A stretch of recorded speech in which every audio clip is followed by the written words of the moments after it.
الراجل ده رايق موت. وانا اللي بتكسف اني بقعد اصور فيديو. واربعه ايرباج واي بي اس. 4 ايرباج وايه، جربتهم ولا؟ لما لسه هنجرب. لسه ما جربتهم. لا والله ما ينفع. خليها 30. لا والله ما ينفع. خلي الفارية. والله ما ينفع. بتكلم في 375. انا عندي هناك دي ما تطلع وتنزل مش توصل ال 300. ده بيهمني قوي، انا واحد من الناس اللي بيهمني العربيه من جوه. فدول عربيتين سالت عليهم كده وانا ماشي، صراحه قفلوني من اليوم، فانا قررت ان انا همشي. يا صباح الفل عليكم، ايه الاخبار؟ عاملين ايه؟ يا رب تكونوا بخير. النهارده فيديو جديد من حلقه سوق السيارات المستعمل. بقالي كتير قوي قوي قوي قوي ما صورتش حلقه سوق السيارات المستعمل، لدرجه ان انا حاسس ان الناس نسيتها ونسيتني، لان كان في عدد كبير قوي من الناس اللي بتابع التشانل كان لغرض السوق المستعمل بتاع السيارات اللي احنا بنجيه كل جمعه. بس حصل كام حاجه كده ما عرفناش نيجي الجمعات اللي فاتت لاسباب بقى، وخصوصا الجو اللي كان حر جدا زي ما انتم شفتوا. يعني كان اخر فيديوهين 3 كانوا في عز شهر 8، فانتوا شفتوني كنت قاعد ازاي بصيح من الشمس ومن درجه الحراره العاليه، وان الموبايل دايما بيسخن، وان انا ما كنتش عارف اعمل حلقه على بعض. فده اللي خلاني لا نسكاب بقى فتره ولحد ما الجو يتحسن، وساعتها بقى نشوف الكلام على ايه. وتقريبا احنا في الشهرين دول مفيش حاجه فاتتنا، يعني مفيش حاجه حصلت مثلا تذكر في سوق العربيات سواء الجديد او المستعمل نقولها. طبعا بعد غلو البنزين الاخير اللي كان في الجمعه اللي فاتت، فده من المتوقع ان ناس كتير تبدا تبيع عربيات. فلما العرض بيزيد الطلب بيبقى براحتك بقى، يعني العرض بيبقى زايد سعر بيقل، ده المفروض يعني. فده المتوقع، لان دايما مع كل غلو بنزين في فئه كبيره مش صغيره بتستغنى عن العربيه. يعني في فئه بتخليها للمشاوير المهمه، وفي فئه بتقول لك لا بقى انا مش ناقص مصاريف، انا هبيع العربيه اصلا وبلاها كده كده، تحركاتي مش كتيره، كده كده مصاريفها اكتر من العائد اللي باخده منها. ففي فئه كبيره بتقوم بايع عربيات. فبسبب الغلو الاخير كان غلو طاحن شويه، ده خلى الفئه دي تبقى كتيره قوي المره دي. فمن المتوقع ان المعروض يبقى كتير والاسعار تبقى قليله. فهل الكلام ده هيبقى حقيقي؟ ادينا هنشوف. في نفس الوقت في الزيرو مفيش اي حاجه حصلت، الشركات قاعده بتلعب مع بعض. تويوتا كرولا تعلي 50,000، التيبو تقلل 50,000، مش عارف مين يعلي 60,000، دي تقلل 40,000. يعني قاعدين بس يعملوا ايه، لقطه ان كأن في حركه بيع وشراء زيرو عادي جدا، وان لو واحد معاه 1,600,000 1,700,000 هيروح يشتري تويوتا كرولا فئه تانية عادي جدا، وكأن ان الموضوع خلاص الناس تأقلمت عليه. انا عن نفسي لسه ما تأقلمتش ان انا لو معايا 2 مليون جنيه اروح اجيب تويوتا كرولا. انا مش من الناس دي، يعني لسه ما خدتش على الموضوع ده. فانت من الناس اللي خدت ولا ما خدتش مش عارف. في نفس الوقت من الناس الصايعه قوي في سوق الماركتنج الميتسوبيشي، لان الميتسوبيشي ما اعلنش بشكل صريح ان هو قلل الاسعار، لا جابها لك بشكل الكاش باك، اللي هو مثلا العربيه الاتراج والعربيه الميراج. العربيات دي بتبقى في رينج 940 950 960، فهو بيقول لك هيبقى في كاش باك حوالي 170 175 الف، بس بعد ما تستلم وترخص ونضمن انك اشتريت ساعتها نبعت لك 170 الف جنيه ايه على حسابك البنك. ليه؟ ما هو ممكن مثلا من الاول يقول لك خصم 170 الف والعربيه بقت ب 740، لا هو بيلعبها بذكاء، وفي نفس الوقت مستفاده بيفيد البنوك، لان ما فيش حد معاه مليون جنيه كاش هيروح يجيب العربيه الاتراج اللي كانت بتتباع ب 200 الف زمان وما كانش حد بيشتريها وما كانتش واصله 200 الف كمان. فساعتها ايه، انت مليون في الميه هتروح تجيبها قسط. فانت هتقسط وهتعمل خطتك التقسيطيه و7 8 سنين، وهتاخد قسطك اللي هيبقى رقم وقدره دلوقتي، وهتعمل كل حساباتك وكل اجراءاتك على ال 940 وعلى ال 950 وعلى السعر الرسمي، فاهمني؟ بعد ما تخلص الكلام ده والبنك يكون استفاد بان انت خدت على 940 والمعرض يكون استفاد بانك خدت على 940، يوم يديك الكاش باك في الاخر، تقوم انت اخرك هتلاقي نفسك بتسدد سنه، السنه دي اللي هتبقى فوائد القسط. لفه كبيره كده يعني، مش عارف انتوا فاهمينها ولا لا، بس لو مش فاهمينها اديني فهمتها لكم. فبحب انا ايه الصياعه في الحاجات دي، اللي هو وهي كأن ان انا بفيدك، بس انا كده كده ال 175 اللي هديهم لك هاخدهم من ناحيه تانية، يعني فاهمين؟ فالشركات قاعده تلعب. هي دلوقتي انا شايفه باللي هو لعب، لحظه استقرار، والمعروض بقى كتير بزياده، والاسعار بطبيعتها غليت، والناس لسه عندها الصدمه بتاعتي اللي هي بتاعت التويوتا كرولا 1,600,000. فدي برده مش قصتنا. تعالوا بقى نشوف السوق ايه الكلام فيه النهارده. ولو انت اول مره تشوفني، فانا محمد خالد، بقدم محتوى عربيات بشكل مختلف، من اول اي حاجه ليها علاقه بالعربيات. لو مهتم بالعربيات المستعمله هتلاقي حلقه سوق سيارات، لو مهتم بالعربيات الاكزوتكس هتلاقي حلقات عربيات اكزوتكس كتير وبنعمل لها ريفيوز، وبنروح نصور في مراسي والساحل الشمالي وحاجات اللي عملت ضجه قد كده. لو بتحب النمر المميزه بتاعت العربيات فبرضه هتلاقي نفسك، لان ده اصلا اسم الشانل ايجيبت برايفت بليد. فابقى خد لفه كده بعد الفيديو واوعدك هتنبسط. يلا بقى نكمل الفيديو ونشوف يوم النهارده هيبقى عامل ازاي. بصوا، اهم حاجه ما تبقوش تقفوا للناس اللي قاعده بتشاور لكم دي، لان انا الصراحه لحد دلوقتي مش عارف هما بيقعدوا يشاوروا ليه. بصوا بصوا بصوا، دول الناس الحاجة الوحيدة اللي ثابتة من 3-4 شهور، نفس الناس اللي واقفة تشاور. بصوا هما اللي جايين دول برضو. انا الصراحة لا أأمن في ان انا اقف له. بصوا، فحاولوا ما تقفلهمش انتوا كمان. تعالوا ندخل بقى ونشوف الكلام على ايه. بصوا بقى، اول عربيه معانا الانترا وش الاسد 2006. العربيه ما شاء الله بيقول لك بريكه بره وجوه وعداد 230,000. العربيه دي بيقول لك حاله. العربيه بيقول لك موديل 2006 فابريكا بره وجوه بالكامل. عربيه الصراحه ما شاء الله، حتى الصالون سقف نضيف جدا. عربية بيقول لك عداد 230,000 وصيانات توكيل لحد 2019. هي العربية ما شاء الله حالتها بيقول لك مدينة نصر فيها توكيل واحد بس. عربية فابريكا بره وجوه، مش مكلحة مش أي حاجة. ومرور مدينة نصر فيها توكيل واحد بس، وصاحبها طالب فيها 430,000. وأكيد فيها هزة يعني، انتوا عارفين في يعني في التنفيذ.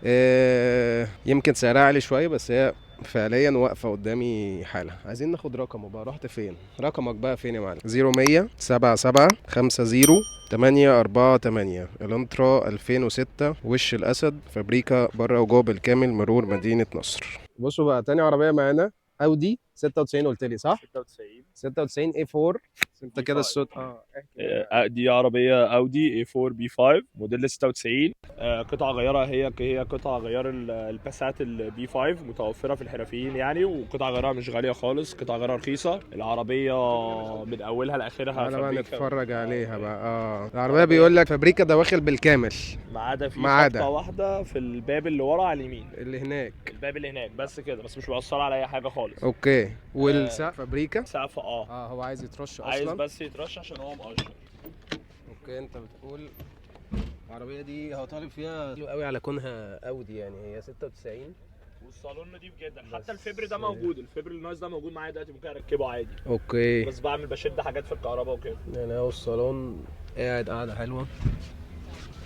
العربيه بشكل عام لذيذه. بتقول ازاز كمان اوتوماتيك كلها. ازاز كله بالكامل اوتوماتيك ومرايات مرايات برضو كهرباء، كل حاجه كهرباء كامله شغاله. ومرايات كهرباء وكامله شغاله. مرور ايه دي بقى؟ القاهره دي. مرور مدينه نصر، والرخصه فيها شهر واحد. مدينه نصر وشو انت المالك مش توكيلات. ها اوكي. تعالوا نتفرج كده. اوكي. العربيه شكلها لذيذ. الابانوس بالكامل، الابانوس ده بتاعها. الايه؟ الابانوس ده بتاعها بالكامل يعني، مش حاجه دي مش اللي معدله، هي نازله كده. اوكي. يعني واربعه ايرباج واي بي اس. 4 ايرباج وايه، جربتهم ولا؟ لا ما لسه هنجرب. لسه ما جربتهم يعني. من 96 ان شاء الله شغالين يعني. لا عربيه كويسه بجد، ودي عربيتي انا على المستوى الشخصي، بس انا بقى يعني بنجدد بقى. اوكي. عربية الألماني. الألماني. واحد طوله أطول مني هتجيب معايا. أنت ما شاء الله فأكيد جايباك يعني. اوكي. يا ما شاء الله. لا واسعة جدا من قدام ومن ورا اكيد. انت طالب فيها كام بقى كده كلها؟ تعالى نجيبها كلها كده. انت طالب كام قلت لي؟ 195 لاخر خالص. ده اخرها 195. وده يعني ده بقى انا مش عارف تبقى في السوق ازاي، بس ده سعرها تمام يعني. معديه 250. انا بس عشان الخبطه اللي ورا على اليمين دي، فانا منزل السعر ومراعي الكلام ده، والرش السقف والكلام ده كل ده مراعي. دي الحاجات اللي فيها يعني. انت قلت انت مجدد كله عفشه بالكامل، في جسم معمول له طقم دبرياج بالكامل. وش الموتور متغير، العفشه بتاعتها بالكامل. وكل بقى السيرفيس، حتى ترمبه البنزين، فلتر البنزين، رشاشات، دوره التهويه ودوره الميه التبريد يعني، والكلام ده كله. كله متغير من اوله لاخره، متغير مش متصلح. مغير طقم عفشه كامل وطقم كل اللي فات يعني من 6 شهور. لسه تعتبر حاجات جديده يعني. انت طالب 195 مرور مدينه نصر ورخصه شهر. ومالك. اوكي. رقمك ايه بقى؟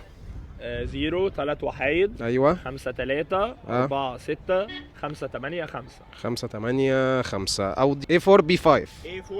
A4 B5. بصوا يا ما شاء الله، هو صاحبها طويل يعني. هي العربيه طولي 190. لا صاحبه ما شاء الله يعني.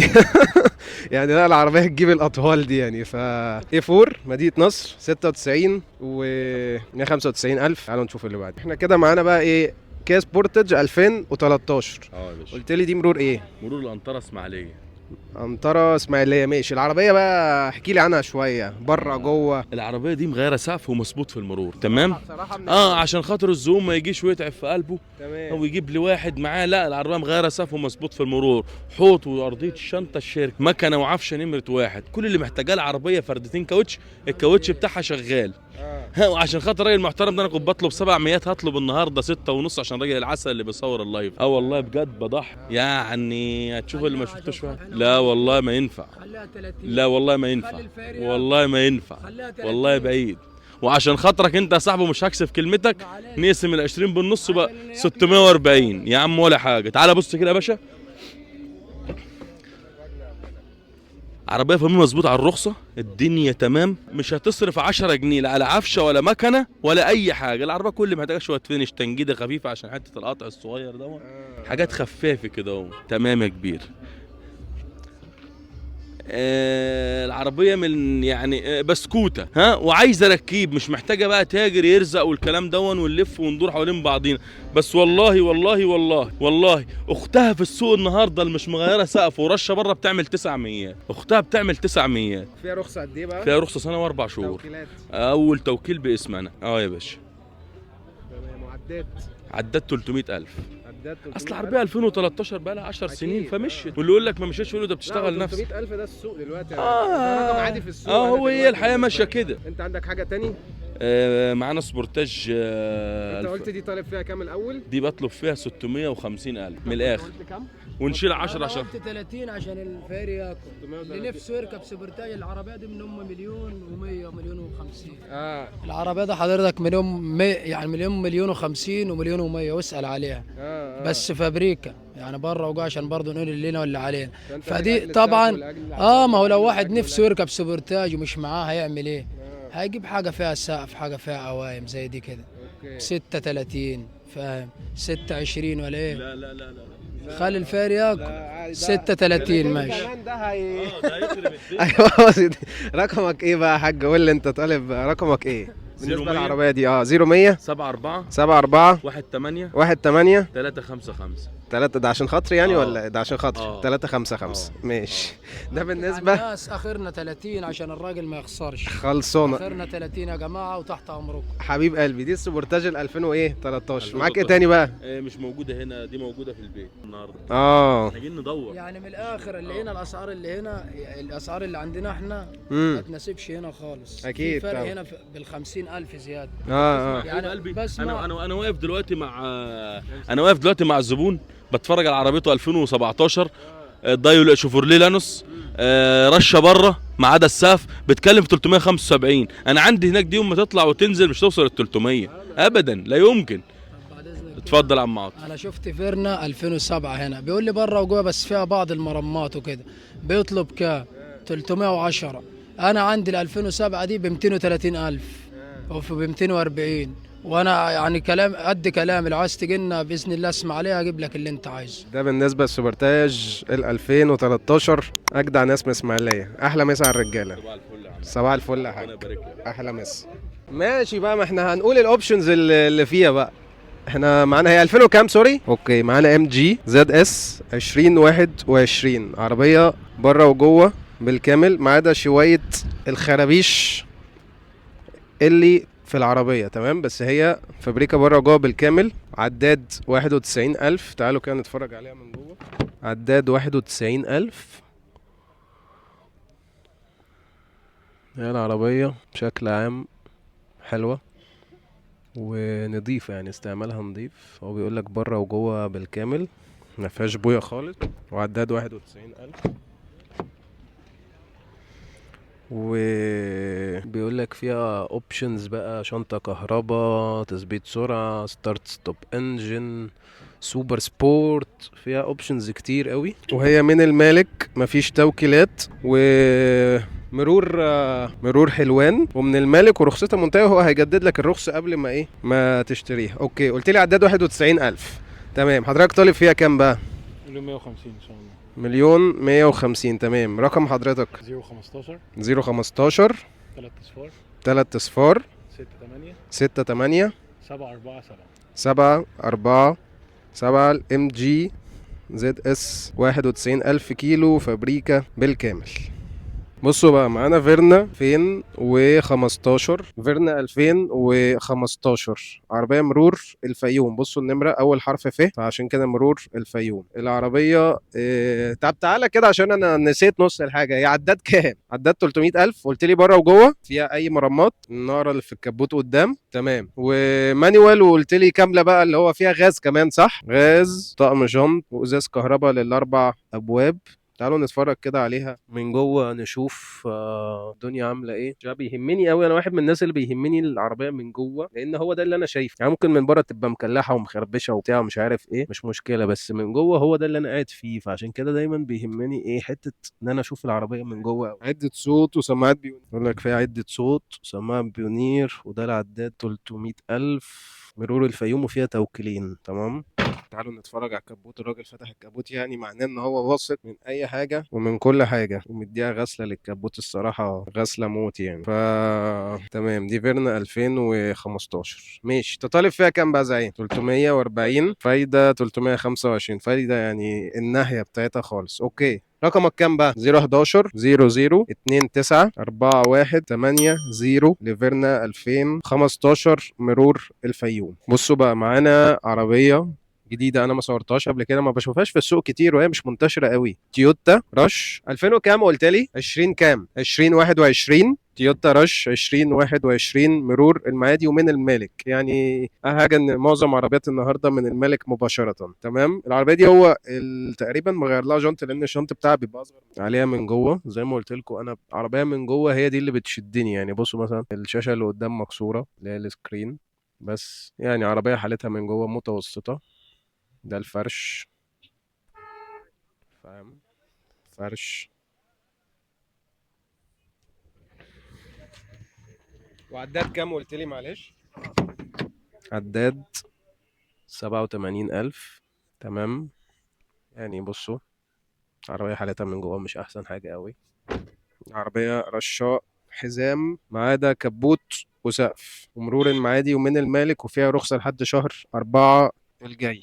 بصوا الفانوس برضو اللي قداماني. يعني هي العربية فيها كام ملاحظة؟ تعالوا بقى نشوف صاحبها طالب كام. طالب كام بقى يا ريس؟ 1,200,000، وفيها هزة أكيد عند التنفيذ يعني. تمام إن شاء الله. قول لي رقمك بقى. 04 وحايد 90 10 64 لتويوتا رش 2021 87,000 كيلو، رش حزام ما عدا شنطة وكبوت، مرور معادي من المالك، مفيش توكيلات. أحلى مسا عليكم. تعالوا نشوف اللي بعده. مش عارف هنصور أصلا تاني ولا لأ، بس يلا بينا. أوكي بصوا بقى معانا بي ام دبليو 2007 300 وكام قلت لي؟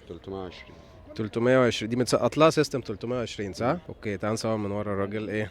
تمام 2007 بيقول لك عداد السيستم 120,000، لكن كعربيه 300,000 لان هو متسقط لها سيستم ال 320 صح كده؟ في كمان اكزوست ورا هنا. اوكي دي مرور المنوفيه ومن المالك صح كده؟ وفيها كام قد ايه بقى رخصه واحده فيها رخصه سنه. اوكي وعداد قلنا 120,000 السيستم، والعربيه مش 300. وبره وجوه ايه؟ رشه بره ما عدا السقف. رشه بره ما عدا السقف وزيرو داخل. هي العربيه نتفرج عليها من من بره كده عشان في واحد نايم جوه، فايه مش هنصوره يعني وهو نايم. بس هي العربيه حالتها لذيذه يعني. اي درايف. دي اي درايف تمام. ومن المالك مفيش توكيلات. لا. ومطلوب كام بقى؟ والله احنا بنتكلم في 650 يا مساء. 650 يا مساء. ويعني في التنفيذ هيبقى فيها كلام حلو. فيها كلام. العربيه دي اي 90. اي 90. في حاجه تانية بتتسال، حاسس ان انا في حاجه بتتسال بس نسيت معاك مش عارف ليه. مرور منوفيه 2007 320 عداد 120 عادي، او العربيه كلها 300 وبس كده. وبره وجوه رشع بره حزام بس ما عدا سقف. تمام ماشي. قول لنا قلت 650 وربنا يسهل يعني. اوكي رقمك 010 010 16 16 20 20 388 388 3. اوكي والاكسنت دي برضو تبعك؟ الاكسنت دي 2021 2021 جوه كلها اعلى فئه. بره وجوه اعلى فئه. جنط 16 هو باين عليها ان هي الجنط الكبير، وإبس وإرباكات وسنسور بارك من ورا اهو. سنسور بارك وشاشه ومرور فيوم. مرور فيوم. عيب عليك بقى. حرف الف اهي. ودي منوفيه ميم، وفيها رخصه سنه ومن المالك فيها توكيل ولا واحد فيها توكيل واحد بس. وعداد عدت 96,000 كيلو. 96,000 كيلو شرع. ما هي جديده، انت قلت لي 2000 وكام؟ 2021. يعني هي يا دوب ال 96 عليها يعني. اوكي تعال نتفرج. ولا خرابيش ولا الكلام ده. هي العربيه حد جوه برضو ولا ايه؟ ايه اتخضيت. عربيه من جوه ما شاء الله نظيفه يعني. تعالوا كده بصوا السقف، يعني العربية من جوه حالتها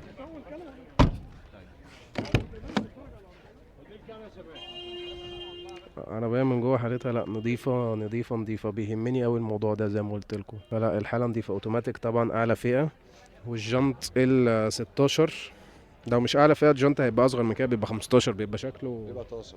بيبقى طاسات وبيبقى 15 يعني، ما بيبقاش 16، ما بيبقاش مالي مركزه زي هنا كده، بيبقى اصغر كمان. 2021 و7 وكم؟ 96,000. 96,000 كيلو. ماشي. دي مطلوب فيها كام بقى؟ دي بنتكلم في 770 يا مسهل. 770 ويعني مسهل يعني. التنفيذ كده بيبقى فيها ايه تظبيطه حلوه يعني. اوكي. ونفس الرقم نفس الرقم. قوله تاني كده. 010 010 1 6 2 0 2 20 0 3 8 8 3. 3 8 8 3. الرقم ده للاكسنت ال20 ال21 وللبي ام دبليو 320 2007 مرور فيوم ومرور منوفيه، والاتنين ملاك ودي بس توكيل. اوكي ماشي. احلى مسا على الرجاله. اوكي بصوا بقى معانا بروتون بيرسونا ماليزي 2000 وكم؟ دي 2009 من المالك مرور التجمع، وفيها رخصه لحد 3/25 يعني فيها رخصه حوالي 5 شهور. العربيه بيقول لك بره وجوه ما عدا الرفرف اللي قدام يمين واخد ورنيش، والباب اللي جنبه واخد ورنيش. تمام. عربيه عدات قد ايه؟ 276. وقلنا رخصه تجمع من المالك. تعالوا بقى نتفرج عليها من جوه. يعني بيقول لك هو لسه شادد طقم السيور وشادد لها سيرفيس كامل يعني. فهي العربيه مش بيقول لك مش محتاجه مصروف. جوه الراجل ده رايق موت. ايش العربيه من جوه جميله، سقف نضيف. الراجل ده رايق قوي، وانا اللي بتكسف اني بقعد اصور فيديو، هو ماشي زايع. العربية بقى فيها بس شوية الخرابيش دي، فانوس مصفر يعني، شوية مصاريف على قدها كده. بيرسونا مش جن 2 لان انا كنت فاكرها جن 2، بس لو تاخدوا بالكم دي اطول شوية. الجن 2 كنزة شوية عن البيرسونا. هو فتح لنا الكبوت. ماشي مش لازم الكبوت فاكس. ماشي. انت قلت لي عداد 200 وكم؟ 276. طالب فيها كام بقى؟ 330. واكيد يعني فيها هزه عند الايه التنفيذ للي ينفذ. اوكي رقمك 010 968 11766 لبروتون بيرسونا 2009 ولا 7 و9. اوكي يلا احلى مسا على الرجاله. بصوا نبذه كده. كان في عربيتين ما صورتهمش يعني لان الصراحه اسعار متخلفه قوي. كان في عربيتين بومه، واحده 2014 لون ابيض، ما اعرفش عداد ما اعرفش حاله، كان طالب فيها 690,000. 2014 عربيه بقى لها 10 سنين على الارض، طالب 690,000. وكان في برضو بومه اللي هي الميتسوبيشي كانت 2013 كانت عندها 80,000. عربيه الصراحه كانت واقفه وعربيه حاله وكل حاجه، كان طالب 740,000. فدول عربيتين سالت عليهم كده وانا ماشي، صراحه قفلوني من اليوم، فانا قررت ان انا همشي. فانا فعلا اتقفلت، مش قلت كده وماشي، لا انا فعلا مشيت لان السوق ما تحسنش فيه اي حاجه خالص. انا قلت الشهرين دول يمكن نيجي نلاقي الناس عقلت. بالعكس انا حاسس ان الناس زي ما هي زي ما انا سايبها بالظبط. علشان يبقى معاك ميتسوبيشي بوما 2013 طالب فيها 740,000، فده رقم انا شايفه كتير قوي على العربيه دي. خصوصا ان دلوقتي ال 740,000 يجيبوا لي عربيات زيرو. يعني احنا مثلا من شهرين 3 4 كنت لحد مليون او لحد 900,000 كنتش تجيب عربيه زيرو. لو كنت هتجيب كنت تجيب مثلا بي واي دي، كنت تجيب اريزو، عربيتين مش محببين للناس قوي ولكن محببين للشغل والحرق والكلام ده. لكن دلوقتي انا ب 740,000 انا عندي اوبشنز كتير. يعني انا عندي مثلا عندي الميتسوبيشي الاتراج، وهزود حاجه بسيطه يبقى في ميتسوبيشي ميراج. فلا بقى في، يعني بقى في دلوقتي ب 700. يعني انا هسالك سؤال قبل ما انهي الفيديو، انت دلوقتي لو معاك 740,000 هتروح تجيب ميتسوبيشي اتراج 2024 او كمان دلوقتي 2025، ولا تجيب ميتسوبيشي بوما 2013 وايا كان بقى عددها وايا كان بقى عدت على كام مالك وبتاع؟ من وجهه نظري هتقول لي هما الاثنين لا يقارن، دي 1300 ودي 1600. دلوقتي ال 1300 انا شايف ان هي بقت ميزه في حاجات كتير قوي، ميزه في العقد المسجل تمام، ميزه في التراخيص ارخص من ال 1600، ميزه في البنزين. يعني شايف ان احنا دلوقتي في زمن ما بتدورش، يعني زمان ال 1300 وال 1000 سي سي والكلام ده كان مكروه، لكن دلوقتي انا شايف ان هي بقت ميزه علشان توفر معايا بنزين، وفي نفس الوقت هتبقى عربيه زيرو وعربيه جديده وعربيه هتودي وتجيب. يعني ادام انت بتلعب في الفئه دي فانت عايز عربيه تودي وتجيب، يعني ما اظنش هتجيب عربيه علشان تركيها تحت البيت تبقى النزاهه يعني، وعربيه تحرق بيها براحتك، وعربيه قطع غيارها هتبقى كويسه.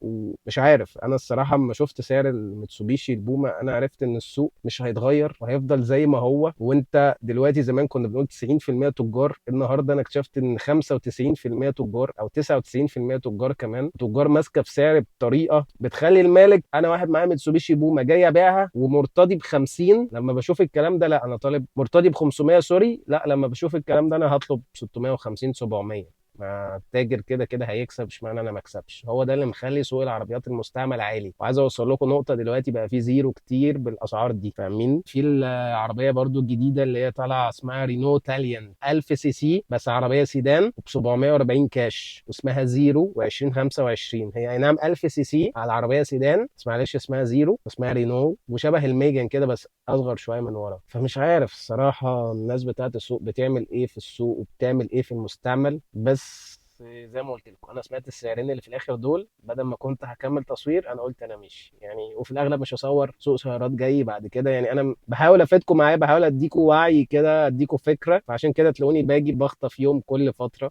زمان كنت باجي كتير كان الموضوع قشطه، دلوقتي لا الموضوع بقى مستفز، انا بقيت استفز اكتر ما انا بنبسط بالفيديو ده. فاحلى مسا عليكم، اشوفكم الفيديو الجاي سواء سوق سيارات سواء لا. ما تنساش تشوف اخر فيديو نزل في التشانل بتاع تعديل العربيه بتاع تعديل العربيه ال 640 من A to Z.